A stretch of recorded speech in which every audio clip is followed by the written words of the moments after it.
We've got the new Toyota Sequoia in TRD. And you know what? Is this a rare Toyota miss? We're gonna find out.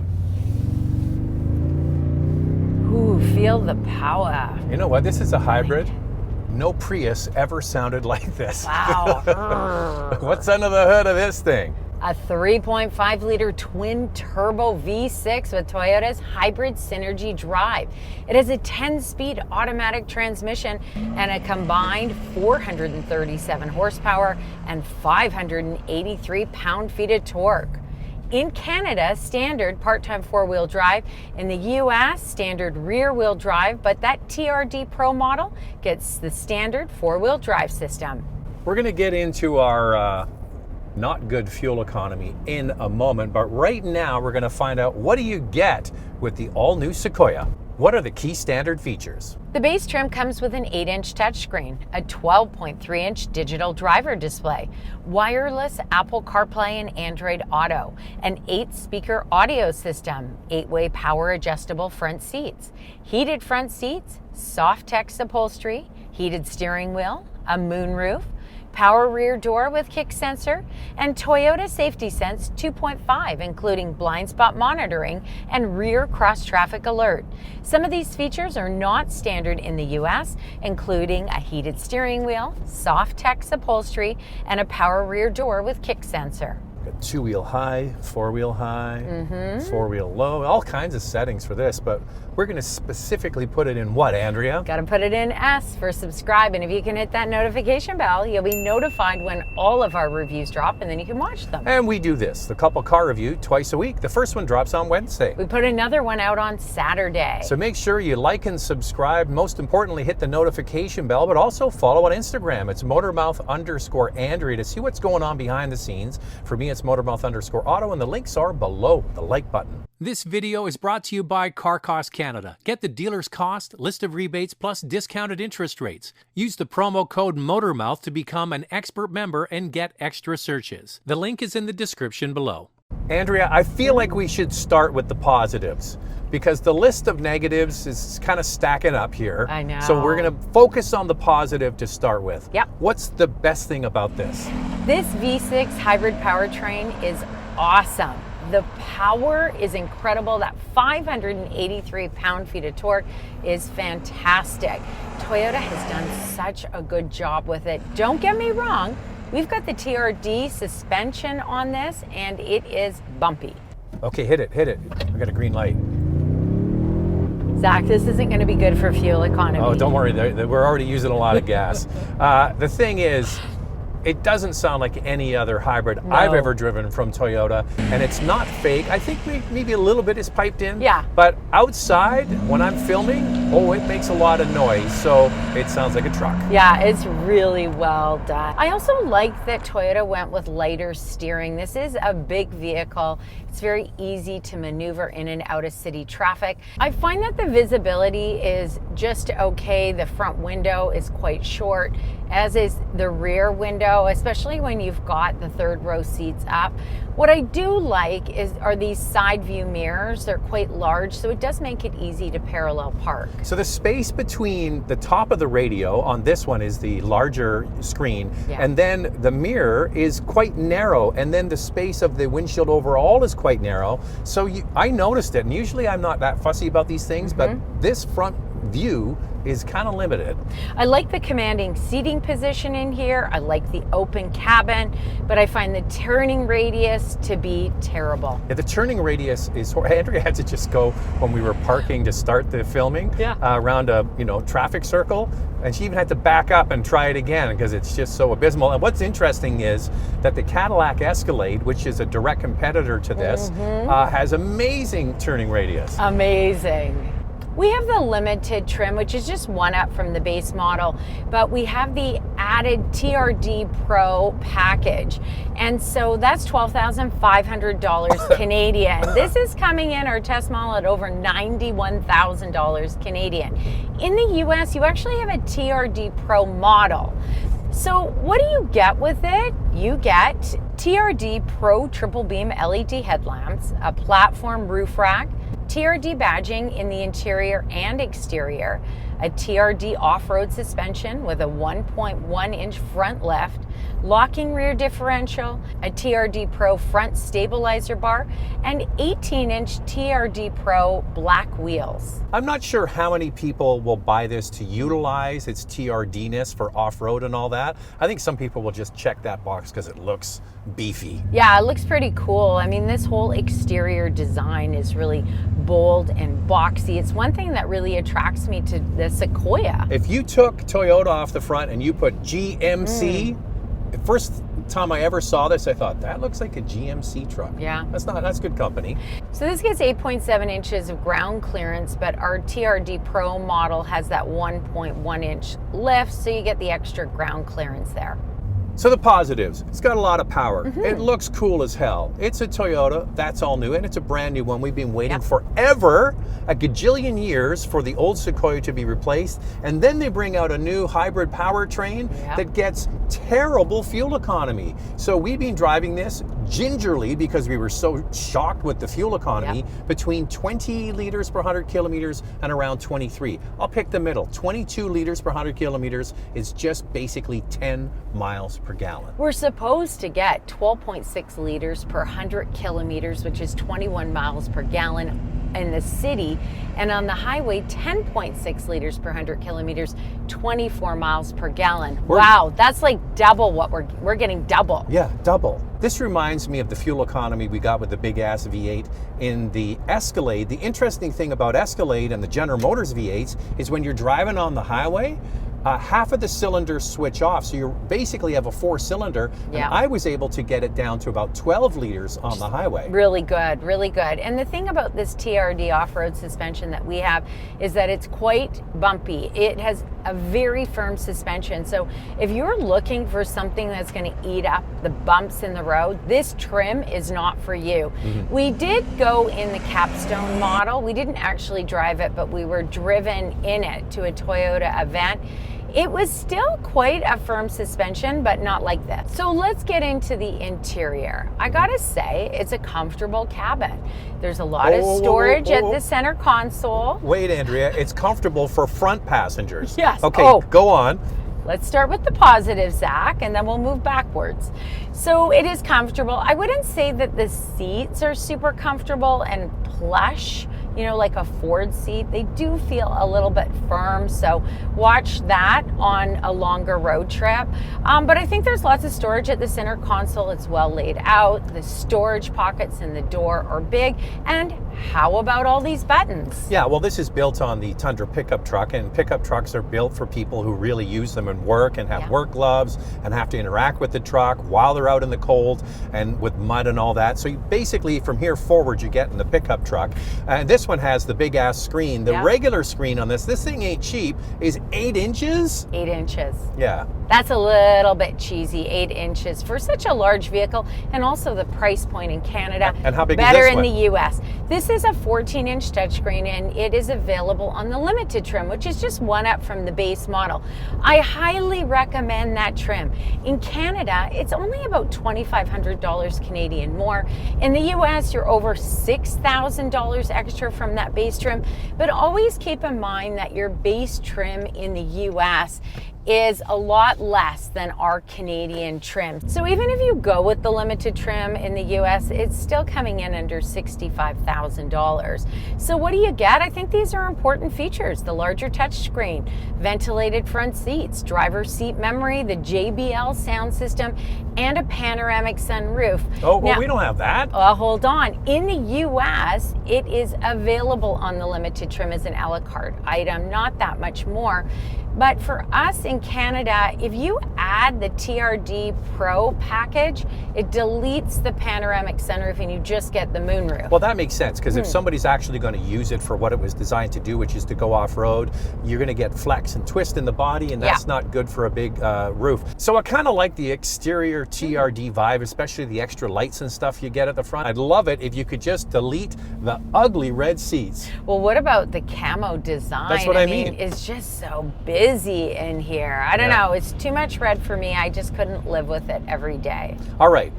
So we kind of ticked a few boxes. positives again, then we turn our attention to the negatives. And we're going to talk about this more in Questions, Coffee, and Cars and our hot topic. You have a lot of questions about the awkward design of the second and third row. So getting in, you have to climb up quite high. The floor on this truck sits very high, and the back second row seats are quite comfortable. However, they don't slide fore and aft at all. They're fixed. It's just the seat backs that move. Yeah, we've got the captain's chairs, and you're right, Zach. I think they're pretty comfortable, but the floor is way too high, so you're lacking headroom in the second and third row seat. Oh yeah, I want to show you this. This is me getting in. So you have to flip the second row seat up, and then you have to climb up like 3 or 4 steps to get in, and the floor is very high. And when you get in there, your knees are up in the air. The headroom is really minimal. I know I have a long torso, but this is not what I expect on a brand new full-size body-on-frame truck. And the fact that you can't move the second row captain's chairs up or back is a problem. And those third row seats cause a problem for cargo. We'll show you that in a second. How does this stack compared to the competition? Competitors like the GMC Yukon, Chevrolet Tahoe, and Nissan Armada, the Toyota offers 41.2 inches of front row legroom, which is good, but not as much as these competitors. Second row legroom at 39.2 inches is a little bit smaller compared to the Tahoe, Yukon, and Armada. Third row legroom, well, it comes in at 28 inches to 33.7 inches, depending if you slide the third row up or back. The Tahoe and Yukon have the most at 34.9 inches. And then we lift the tailgate, and the reason why those third row seats slide fore and aft is because the cargo space behind the third row when the seats are up is really incredibly small for this size of vehicle. So you can slide them fore and aft, and they also have a power function where the seat backs fold down, but when you fold them down, they sit up on top of that already high floor. They don't disappear into the floor. So the cargo space is really weird. Overall cargo space at 86.9 cubic feet, as you said, Zach, is tiny. The Yukon and Tahoe, for example, offer 122.9 cubic feet of overall space. And then looking at the cargo space behind the third row, you get 11.5 to 22.3 cubic feet, depending on how you slide those third row seats. The Yukon and Tahoe have the most at 25.5 cubic feet. So front row passengers, this is all good. Second and third row, it's kind of weird, and cargo space for such a big body-on-frame truck is already a fail. All right, let's get into your questions. We're going to pick up on this. Time now for Questions, Coffee, and Cars. Your questions from Instagram. Could this be used for car camping, where you could put the seats down and put an air mattress in the back? Seems like it should as far as space, but maybe the seat configuration ruins that possibility. It certainly does. Nailed it. So the third row seats do not fold flat. Well, they fold flat, but they just don't. No, I mean like fold flat to the floor. Into the floor, yeah. So like something like the Palisade, which is a unibody design SUV, you get that whole cargo space. You know, you could slide a bike in there, you could put an air mattress in. That's not the case with the Sequoia. Yeah. So the floor becomes very high. This is not your camper. So what they did with this is the TRD big roof rack on there. They want you to put one of those rooftop tents. I guess you could do that. You could spend the extra dough and get a tent. Use even more gas. The thing about this Sequoia is that it is longer than the outgoing model, but the wheelbase is the same. And actually, the cargo space, the passenger space, is less in this new model, and overall cargo capacity is substantially less than the outgoing model. I don't get it. What about reliability between the Tahoe and Sequoia? Well, you know, if I was going to bet, I would bet on this for the long run. It is a brand new technology, though. Just came out this year. Yeah. We'll have to see. I mean, I would probably be okay with it being a new powertrain and it being a Toyota, because Toyota has great reliability scores. But you know what? That Chevy Tahoe, it gets great reliability scores from JD Power, an 81 out of 100. I mean, the domestic brands know how to make good body-on-frame SUVs. And they sell a much more fuel-efficient diesel. It's all about fuel economy. The less fuel you use, the less carbon you emit, period. And that would be better. So true. We put out a lot of content each week on the Motormouth YouTube channel, and it's super easy to find. All you need to do is go to the YouTube search bar and type in Motormouth, the name of the channel, then the brand you're looking for. In this case, it's Toyota, and all our videos pop up. It's that easy. The fuel economy of the Sequoia is almost the same as the Honda Pilot Touring 2022, and it's a hybrid. Yeah, we are super surprised, and I think that's one of the greatest disappointments, because this is a hybrid powertrain, that the fuel economy is not great. We are not getting the EPA numbers. We aren't even close.